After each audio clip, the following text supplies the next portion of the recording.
आज हम लोग यहाँ पर देखने वाले कंप्यूटर फाउंडेशन का एक BA BSc BCom का MCQ टाइप का क्वेश्चन। और ये क्वेश्चन आपका फाउंडेशन कोर्स का होने वाला है और ये जितने भी क्वेश्चन है ये आपके ऑल यूनिवर्सिटी के अकॉर्डिंग रहने वाला है। अब यहाँ पर जो भी first year, second year, final year में होंगे तो आप लोग इस वीडियो को देख सकते हैं। आपका फाउंडेशन कोर्स यहाँ पर वीक है तो आप लोग इसको स्टडी कर सकते हैं। और फाइनल ईयर में भी यहाँ पर जो आपका फाउंडेशन कोर्स है उसमें भी ये जो MCQ टाइप क्वेश्चन है वो आएंगे। और इस तरह का सीरीज मैं आपको 5 पार्ट में देने वाला हूँ, क्योंकि आपका जो सिलेबस उसमें आपके 5 यूनिट दिए हैं। तो अगर आप लोग पहले पार्ट देख लोगे तो आपका यहाँ पर जो पहला यूनिट है वो आपके यहाँ पास कंप्लीट हो जाएगा।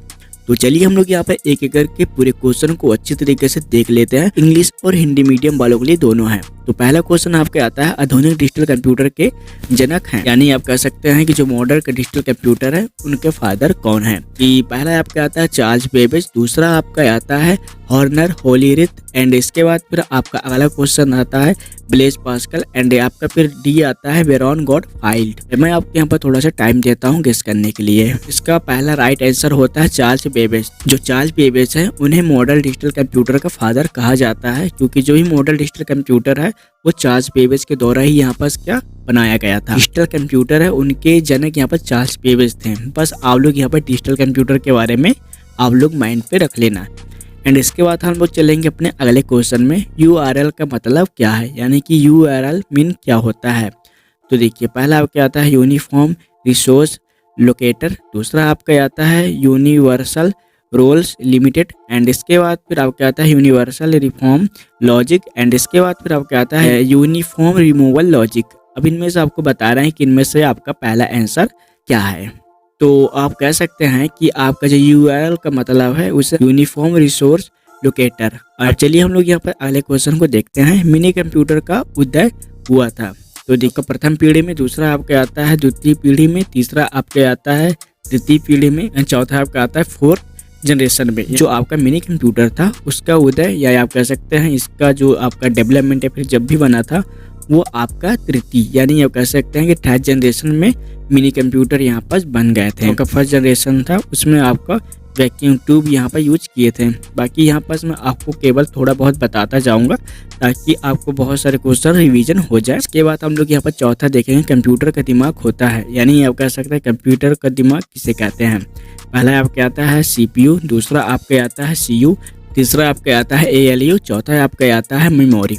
एंड यहाँ पास आपको बता दूं जो आपका CPU है उसका फुल फॉर्म होता है central processing unit, and CU कहते हैं उसे हम लोग कंट्रोल यूनिट कहते हैं, U आता है उसे हम अर्थमेटिक लॉजिक यूनिट कहते हैं, एंड D है उसे हम लोग मेमोरी कहते हैं, जिसमें कोई भी डाटा वेरिएबल जो भी होता है उसे मेमोरी में स्टोर किया जाता है। आपका कंप्यूटर का दिमाग कहते हैं वो आपको CPU ही होता है। कीबोर्ड की कुंजियां या आप कह सकते हैं की के नाम है आपका आता है फंक्शन की, दूसरा आपका आता है कीपैड, एंड तीसरा आपका आता है अल्फा न्यूमेरिक की, एंड इसके बाद फिर आपका आता है केवल A और C। आपके जो कीबोर्ड होते हैं वहाँ आपको फंक्शन की देखने को मिलेंगे। फंक्शन की उसे कहते हैं जहाँ आपके F1 F2 वगैरह होते हैं वो आपका फंक्शन की होता है।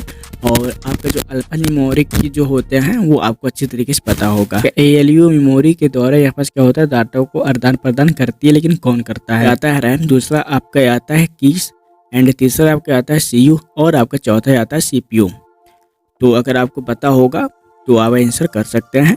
एंड यहाँ पास आपका सीरीज यहाँ पर लॉग नहीं करना चाहता इसलिए यहाँ पास मैं बता दूं। तो देखिए जो आपके मेमोरी और ALU हो गया, इन दोनों के बीच डाटा का आदान प्रदान कौन करता है वो आपका होता है CU, यानी कि जो आपका कंट्रोल यूनिट होता है वही आपके डाटा को क्या करता है मेमोरी से ALU में आपस में एक दूसरे को एक्सचेंज करता रहता है। तो एंड इसके बाद फिर आपका 7वां आता है वे कंप्यूटर जो डेस्क अथवा ब्रीफ केस में भी रखा जा सकता है, यानी कि ऐसा कंप्यूटर जिसे हम लोग डेस्क में भी रख सकते हैं और ब्रीफ केस में भी रख सकते हैं। तो चलिए हम लोग पहला क्वेश्चन को देखते हैं। पहला आपका आता है मिनी कंप्यूटर, तो दूसरा आपका आता है माइक्रो कंप्यूटर, आपका आता है सुपर कंप्यूटर, एंड चौथा है आपका आता है मेन फ्रेम कंप्यूटर। तो देखिए इसका पहला आंसर आपका आता है माइक्रो कंप्यूटर, क्योंकि जो आपका सुपर कंप्यूटर होता है वो बहुत बड़ा होता है। बहुत बड़े का मतलब है कि ये सुपर कंप्यूटर आपके घर के बराबर होते हैं। और इसके बाद फिर जो आपका मिनी कंप्यूटर होते हैं, मैन फ्रेम कंप्यूटर होते हैं वो भी बड़े होते हैं। जो माइक्रो कंप्यूटर है छोटा होता है, इसलिए जो माइक्रो कंप्यूटर होते हैं उन्हें आप लोग टेक्स्ट में या फिर ब्रीफ केस में कहीं भी ले जा सकते हैं या फिर रख सकते हैं। आपका आता है 8वां, सबसे पहला डिजिटल कंप्यूटर था तो पहला कौन था? अबेकस। दूसरा आपका आता है ABC, तीसरा आपका आता है माइफेन एंड इसके बाद फिर आपका आता है आर्क। तो इसका आंसर आपका आता है ABC। तो आपका जो ABC है वो आपका क्या था, डिजिटल कंप्यूटर थे। एंड इसके बाद फिर आपका 9 में आता है बिट्स के समूह को कहते हैं। 8 बिट्स के समूह को कहते हैं तो क्या कहते हैं, 1 निबल। दूसरा आपका आता है 2 बाइट्स। तीसरा आपका आता है 4 बाइट्स एंड आपका जो D आता है उसे हम 1 बाइट कहते हैं। तो इसका आंसर आपका होगा 1 बाइट। आपका 10वां आता है अबेकस का आविष्कार हुआ था। तो अबेकस का आविष्कार कहाँ हुआ था, तो पहला आपका आता है जापान में, दूसरा आपका आता है चीन में एंड तीसरा आपका आता है भारत में और चौथा आपका आता है फ्रांस में। देखिए जो आपका अबेकस बना था वो आपके चीन में बना था, जो America standard code for information interchange. And इसके बाद फिर दूसरा आता है America scientific code for international interchange, American standard code for intelligent interchange. के बाद फिर आपका आता है America scientific code for information interchange. Time में मिस्टेक हो गया था लेकिन आपको सही आंसर बताना है। America standard code for information interchange है, SCII का फुल फॉर्म है। तो आप लोग ये वेरी इंपॉर्टेंट है और इस तरह क्वेश्चन एक बार पूछा गया था एग्जाम में, तो आप लोग इसको टिक कर लेना। एंड इसके बाद हम लोग बढ़ेंगे अपने अगले क्वेश्चन में कि परम 1000 कंप्यूटर है, कौन से कंप्यूटर है, तो आपका मैन फ्रेम हो गया, दूसरा आपका मिनी हो गया, तीसरा आपका तो माइक्रो, चौथा आपका आता है सुपर। तो देखिए आपका जो परम है वो 1000 क्या है, सुपर कंप्यूटर है, जो कि यहाँ पास आपका राइट आंसर होगा। हम लोग 13वां क्वेश्चन में बढ़ेंगे, कीबोर्ड किस प्रकार का डिवाइस है। तो आप लोग को ये इजी क्वेश्चन आप लोग दे सकते हैं। पहला आपका आता है आउटपुट, दूसरा आपका आता है इनपुट, तीसरा आपका आता है मेमोरी एंड चौथा आपका आता है उपरोक्त में कोई नहीं। लेकिन ऐसा नहीं है, इनमें से जो आपका कीबोर्ड होता है वो आपका क्या होता है, इनपुट होता है। और इनपुट किस में आता है, आपके हार्डवेयर में आते हैं और हार्डवेयर में आपके इनपुट और आउटपुट दोनों होते हैं। अब चलिए हम लोग और आगे बढ़ते हैं। एंड इसके बाद हमारा आता है फर्स्ट जनरेशन कंप्यूटर करेक्टराइज होते हैं।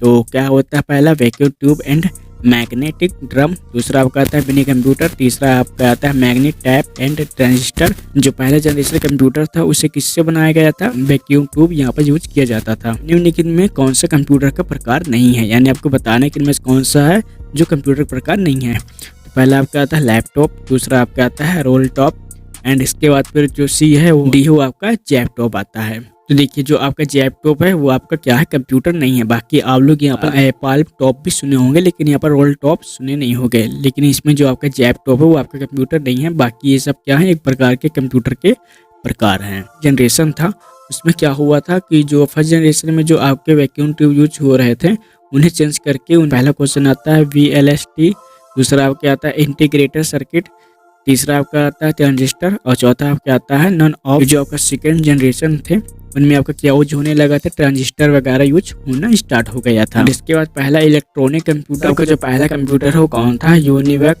दूसरा आपका आता है ENIAC, तीसरा आपका आता है एप्पल और चौथा आपका आता है नॉन ऑफ दिस। पहला इलेक्ट्रॉनिक डिवाइस था वो आपका ENIAC होता है। ओके, तो आप लोग इतने समझ लेना। निम्नलिखित में कौन सी कंप्यूटर की विशेषताएं नहीं है, दूसरा आपका रिलायबिलिटी, तीसरा आपका आता है IQ, चौथा आपका आता है स्टोरेज।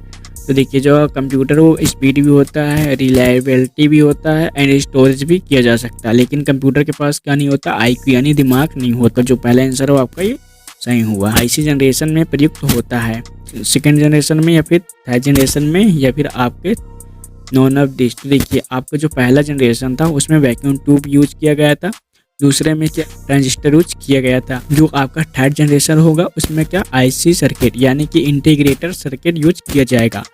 तो ये आपका थर्ड जनरेशन में यानी कि आपका जो तीसरा जनरेशन था उसमें इंटीग्रेटर सर्किट का यूज किया गया था। ये आपका पहला है उसमें क्या यूज होता है, वैक्यूम ट्यूब का क्या यूज हो गया था, ट्रांजिस्टर एंड तीसरे में आपका क्या यूज होगा, IC सर्किट।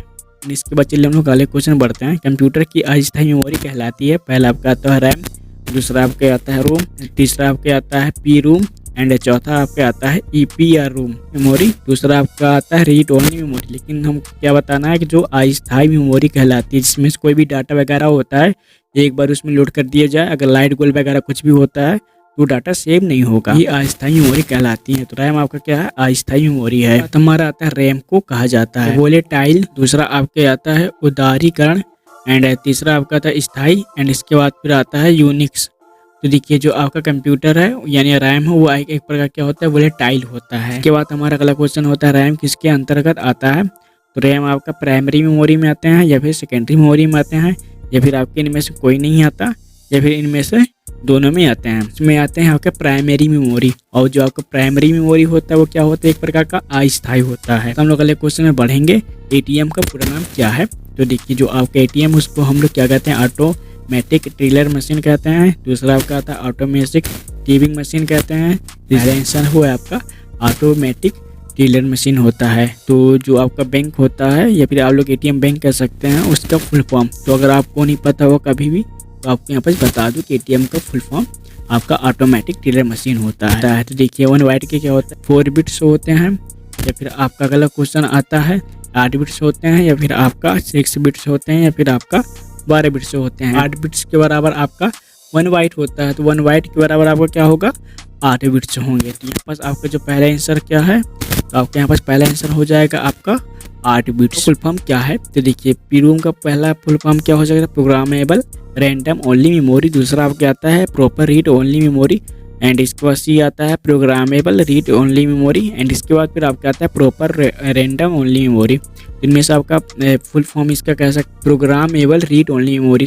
अगर आपको याद नहीं आया तो आपके यहाँ पास बता दूँ, आपका रूम है उसका फुल फॉर्म क्या होता है, रीड ओनली मेमोरी, और यहाँ पर पी जुड़ गया तो आपका प्रोग्रामेबल रीड ओनली मेमोरी। तो आप लोग इनमें से कंफ्यूज मत होइए। इसके बाद फिर हमारा अगला क्वेश्चन आता है, निम्नलिखित में से कौन गणितीय संगठनाएं करते हैं।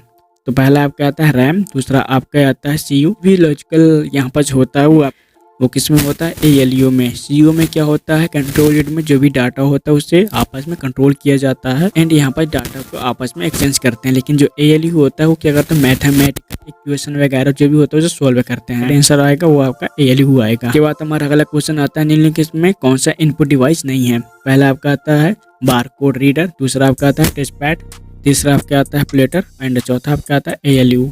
तो इनमें से जो आपका प्लेटर हुआ आपका क्या है, इनपुट डिवाइस नहीं है।